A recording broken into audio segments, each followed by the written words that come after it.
Good morning, my English-speaking friends.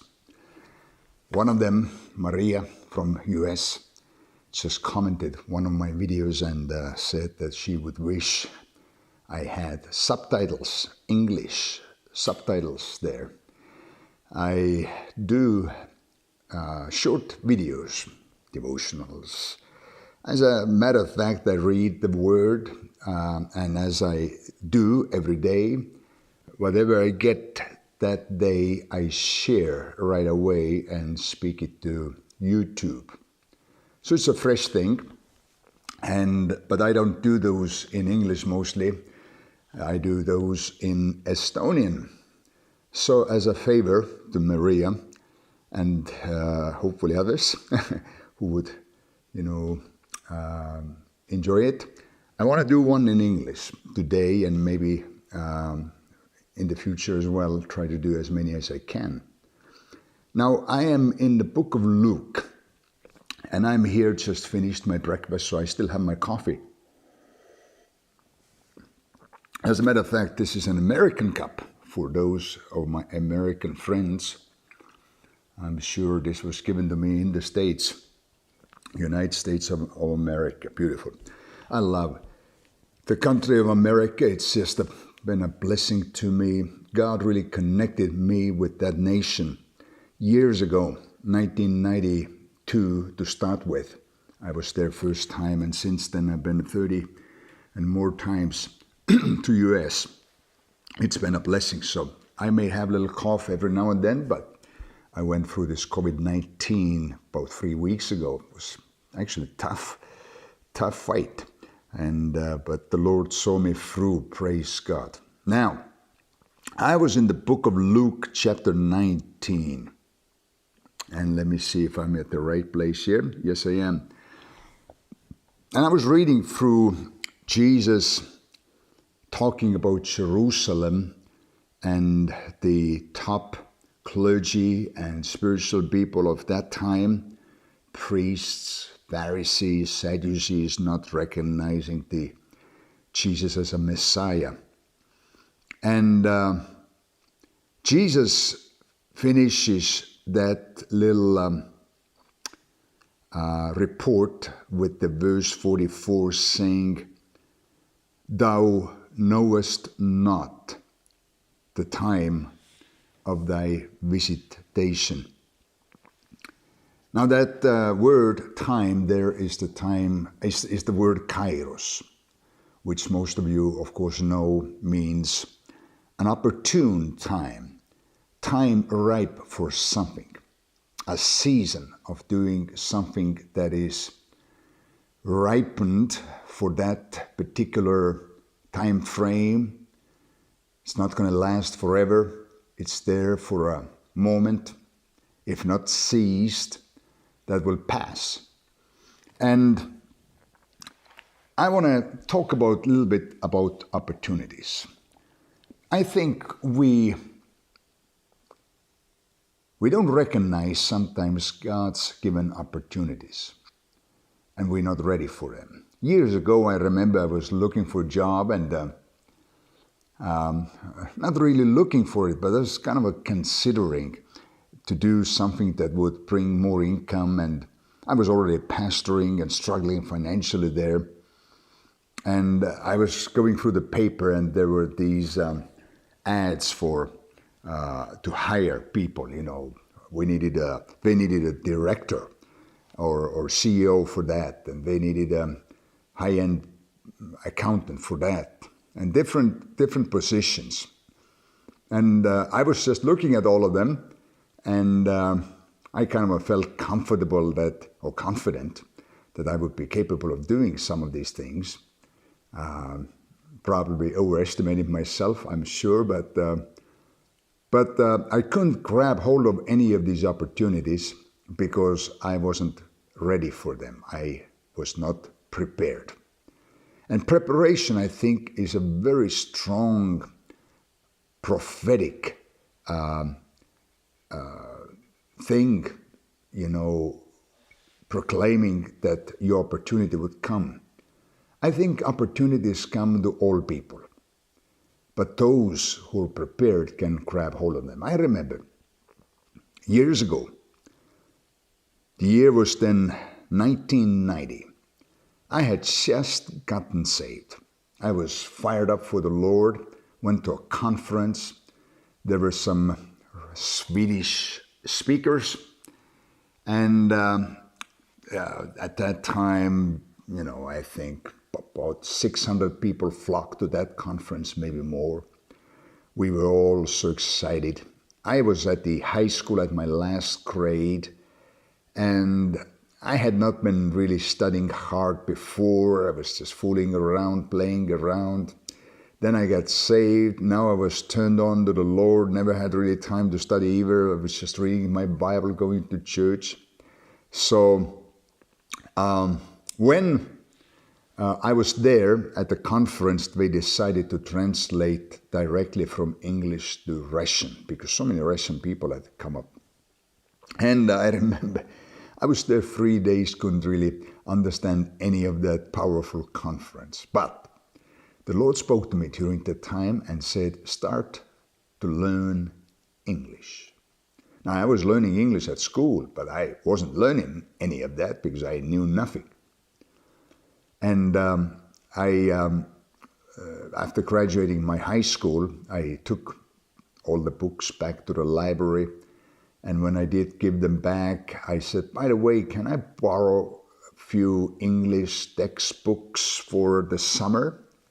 And she was, the librarian was like looking, oh, why do you need that? Everybody's just resting and having a good time. And I said, yeah, I need the 3rd, 4th, and 5th grade textbook, please. And that's where the English started, at the 3rd grade. So I started from the very beginning.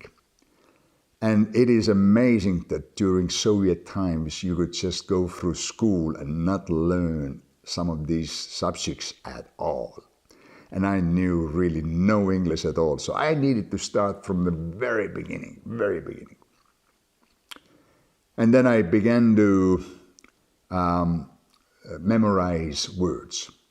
And I had remembered one of my English teachers from the elementary school had mentioned that she studied 10 words a day. So I said, I'm going to do the same. And then I added later 20 words, later even 25 words every morning I memorized. I had a system of repeating them and refreshing my memory of those probably once a week. So every word I found from any book, and that's why I actually ordered a book from Dr. Edwin Lewis Cole, because I wanted to study English. And while I was then translating Maximized Manhood, that book changed my life. And working and trying to work out these wordings and translating those into Estonian. Little did I know how much English would play a part in my destiny. You would have need to take out all these major divine appointments, meetings of, Dr. Cole, other men of God. How much material I was able to read and study before in Estonia we ever had any significant Christian books available. I mean, there might have been few, but very, very, very few. And just all the divine meetings, appointments that changed my life, that helped the country of Estonia. People I was able to bring into Baltics, take to Russia with me and different places all around, which have been tremendously blessed. Even Estonia, I did when I went to university recently to get my theology degree, I did a study on the effect of men's ministry in Estonia. And the findings were powerful.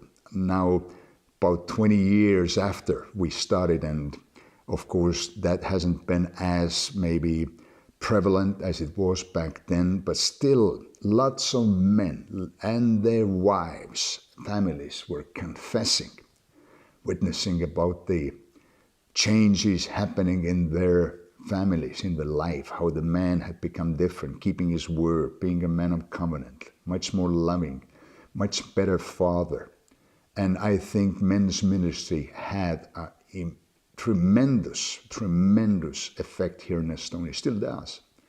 Now, none of that could have happened without me being prepared, learning the language of English in order to facilitate all what God was doing. Now, that powerful opportunity would have just passed me by if I wasn't ready for it.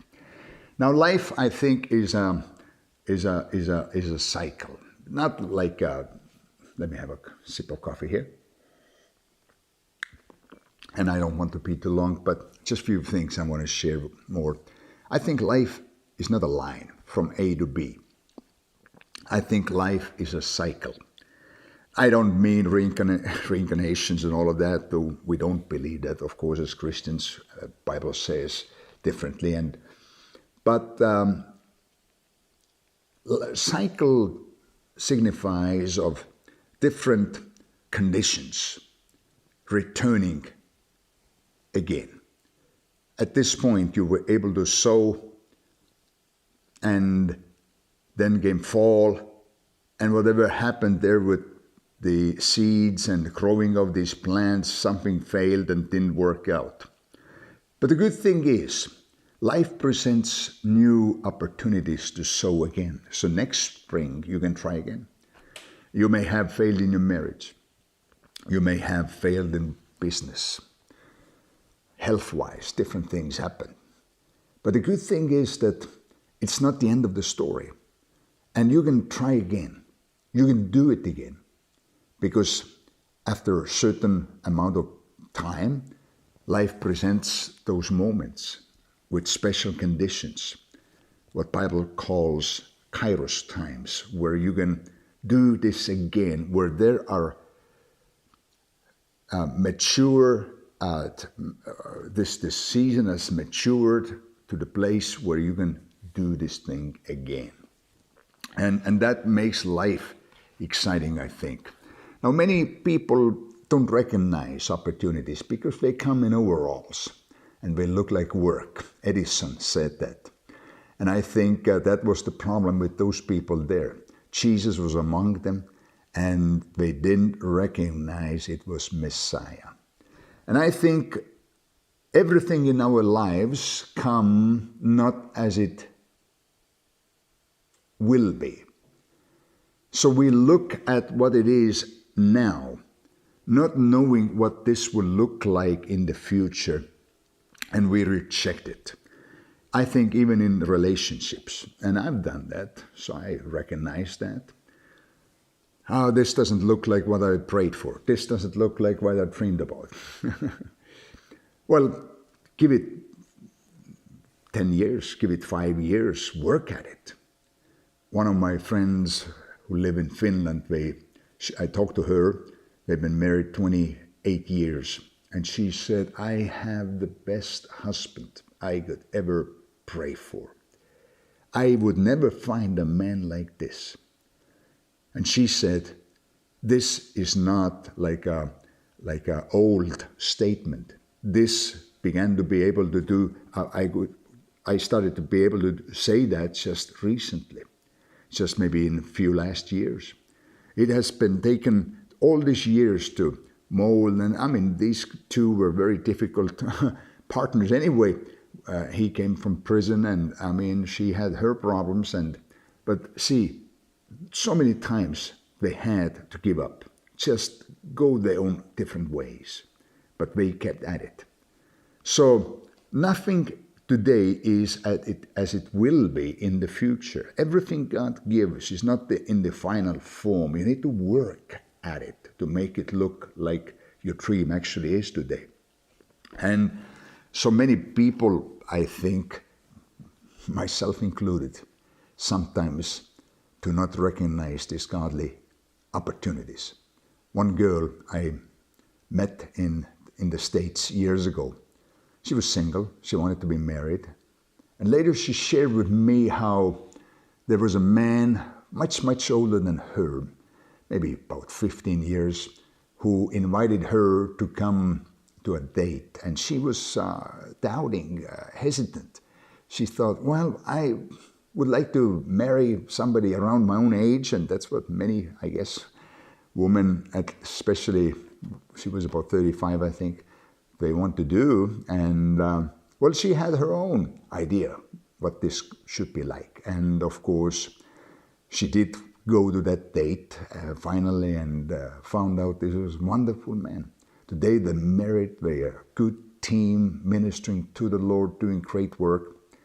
But how easily could have this opportunity passed her by because she had a preconceived idea.